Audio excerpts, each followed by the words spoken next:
முருகா போற்றி போற்றி. என் அன்பு குழந்தையே, நாளை கார்த்திகையில் ஒரு அற்புதம் நடக்கப் போகிறது. ஆம் தங்கமே, இதை கேட்டு நிம்மதியாக சந்தோஷமாக நம்பிக்கையோடு தூங்கு. நாளைய விடியல் திருப்பம் தரும் திங்களில், அதுவும் கார்த்திகையில்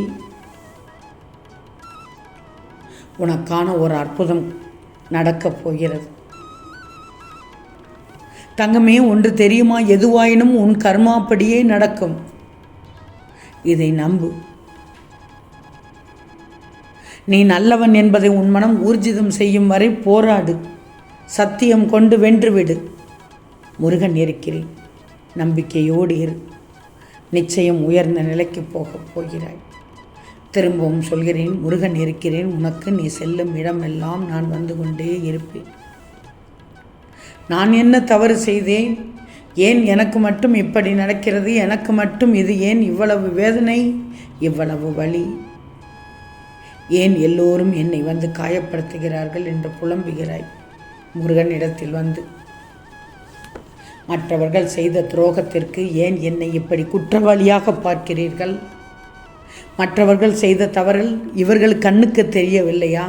அவர்களுக்குத்தான் தெரியவில்லையா உண்மை எது என்று நீ புலம்புகிறாயே. ஆனால் அவர்களுக்கோ இதை அனுபவித்து தான் புரிந்து கொள்ள வேண்டும் என்பது விதி, விதியின் கட்டளை. அதை மாற்ற முடியாது. நான் இப்போது சொல்வதை கேட்டுக்கோ. மற்றவர்களுக்காக யோசித்து யோசித்து உதவி செய். மற்றவர்கள் கஷ்டத்தை நினைத்து வருந்து மற்றவர் வழிக்காக பிரார்த்தனை செய். ஆனால் உன் வாழ்க்கை என்னும் மூச்சை உனக்காக மட்டும்தான் சுவாசிக்கணும். அதில் ஒருவர் மட்டுமே வாழ முடியும். அது மூச்சை நீ மட்டும்தான் சுவாசிக்க முடியும். நான் சொல்வதை உன்னால் புரிந்து கொள்ள முடிகிறதா? நீ வைரம் தங்கமே. உன்னை ஒரு வடிவம் கொண்டு வருவதற்கு செதுக்குகிறேன் உன் முருகா. உனக்கு துணையாக நான் வாழ்வேன்.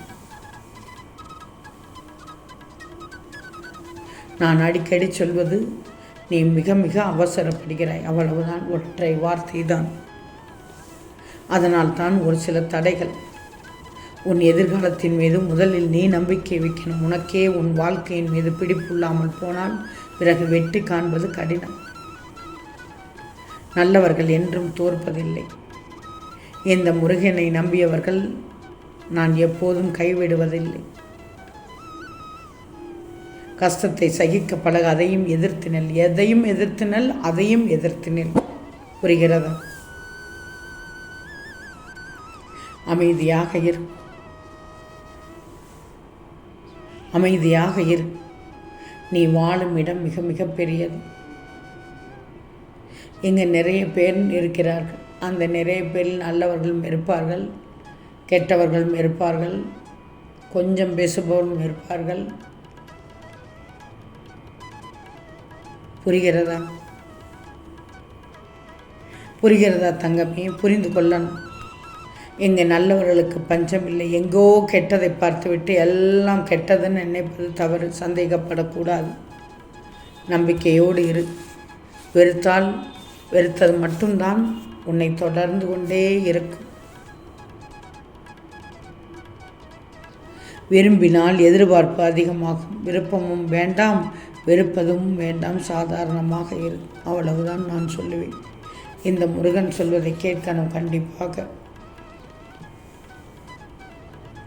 ஏற்றுக்கொள்ள விஷயம் என்றால் ஏற்றுக்கோ, ஏற்றுக்கொள்ளக்கூடியாத விஷயம் என்றால் ஏற்றுக்கொள்ளாது. அதுதான் இந்த நேரத்தில் நீ கடைபிடிக்கணும். உனக்கு தேவையில்லாதவர்கள் செய்யும் சில விஷயங்கள் வருத்தத்தை ஏற்படுத்தியதென்றால் மனம் வருந்தாமல் அவர்களை விட்டு விலகிவிடு, நகன்றுவிடு, பிரிந்து சென்று விடு. உனக்கு எத்தனை முறை சொல்கிறேன். அதனால் தான் உனக்கு பல முறை அழுத்தி அழுத்தி சொல்லி கொண்டிருக்கிறேன். தேவையில்லாதவர்களை விட்டு விலகிவிடு. அவர்களுக்கு உன் அருமை புரியவில்லை, அவர்களுக்கு உன் அருமையை காண்பிக்க வேண்டும், விளக்கணும் என்ற தேவை அவசியமும் இல்லை. சுயநலவாதிகள் உன்னோடு இருக்கிறார்கள். உன் வாழ்க்கை பாதையில் வருபவர்கள் சுயநலவாதிகளாக இருக்கிறார்கள். உன்னை பின்னுக்கு தள்ளிவிட்டு அவர்கள் முன்னோக்கி சென்று கொண்டிருக்கிறார்கள். முன்னோக்கி வந்தாலும் பின்னோக்கி வரும் நீ அவர்களை நீ அடைந்து விடலாம். உன் திறமையால், உன் உழைப்பால், உன் முயற்சியால். கடமையே கண் என்று இருக்கும் உனக்கு சொல்லித்தரவா வேண்டும்? இல்லையே. காலத்தை வீணாக்க மாட்டாய், நேரத்தை நீ வீணாக்க மாட்டாய். கடமைதான் கண்ணாக இருக்கிறாய், உன் வேலையை செவ்வனே செய்கிறாய். நானும் பார்த்து கொண்டுதான் இருக்கிறேன். ஆனால் பலவித இடைஞ்சல்கள் கொடுத்து கொண்டிருக்கிறார்கள். உன்னுடைய அருமை புரியவில்லை. உன்னுடைய உழைப்பை பயன்படுத்தி கொள்ள மாட்டேங்கிறார்கள். உன்னுடைய உழைப்பை தடுக்கத்தான் நினைக்கிறார்கள். உன்னுடைய உழைப்பு எப்படி, உன்னுடைய முயற்சி எப்படி, அதனால்தான் இப்படி பலன் கிடைக்கிறதா, நன்மைகள் கிடைக்கிறதா, இதை எனக்கும் சொல்லித்தா என்று தராமல் கூறாமல் உன்னை பள்ளத்தில் விழ வைக்கிறார்கள். எங்கே தோன்றலாம் குழியை என்று குழி பறித்து கொண்டிருக்கிறார்கள். ஆனால் குழியில் விழ வைத்து விடுவேனா உன் முருகன்? இல்லையே, குழியில் விழ வைக்க மாட்டேன். அவர்களைத்தான் படுகுழியில் தள்ளுவேன். குழி வெட்ட வெட்ட அந்த குழிக்குள் அவர்கள்தான் விழுவார்கள், விழப்போகிறார்கள். நீ பார்க்கத்தான் போகிறாய் எப்படிப்பட்ட சிக்கல்களை தருகிறார்கள் என்று. உனக்கு மட்டுமல்ல, எனக்கு தெரியும். நானும் பார்த்து கொண்டுதான் இருக்கிறேன். கர்வத்தில் இருக்கிறார்கள், அகங்காரத்தில் இருக்கிறார்கள், திமிரோடு இருக்கிறார்கள். திமிரோடு வேலை செய்பவர்களை நான் பார்த்து கொள்கிறேன். நீ உன் வேலையை மட்டும் பார். நீ எடுத்து வைத்த அடியை பின்வைக்க மாட்டாய் என்று எனக்கு தெரியும். யார் சொல்லியும் உன் பேச்சை நீயே கேட்க மாட்டாய். உன்னுடைய வேலையை எப்படி செய்ய வேண்டுமோ அப்படித்தான் செய்கிறாய். செய்து கொண்டே போ. உனக்கு பலனை நான் தருகிறேன். விரைவில் ஒரு அற்புதம் நடக்கும். அது நாளை கார்த்திகையில் அற்புதம் நடக்கும். இதற்காகத்தான் ஏங்கிக் கொண்டிருந்தாய், காத்து கொண்டிருந்தாய். அந்த அற்புதம் கார்த்திகையில் நடக்கப் போகிறது. உன் முருகன் சொன்னால் சொன்னதுதான். நடத்தி காண்பித்து விடுவேன். அத்தனையும் நடத்தி காண்பித்து விடுவேன். என் பிள்ளைக்கு என்ன செய்ய வேண்டுமோ, எந்த தருணத்தில் எப்படி செய்ய வேண்டுமோ, எந்த நிலையில் உயர்த்த வேண்டுமோ அந்த இடத்தில் உயர்த்தி வைப்பேன். நீ நிம்மதியாக தூங்கு. கார்த்திகையில், நாளை கார்த்திகையில் இந்த முருகனுக்கு விரதம் இருந்து ஒரே ஒரு வேளை மட்டும் சாப்பிடு. காலை மாலை எனக்கு பூஜை செய்து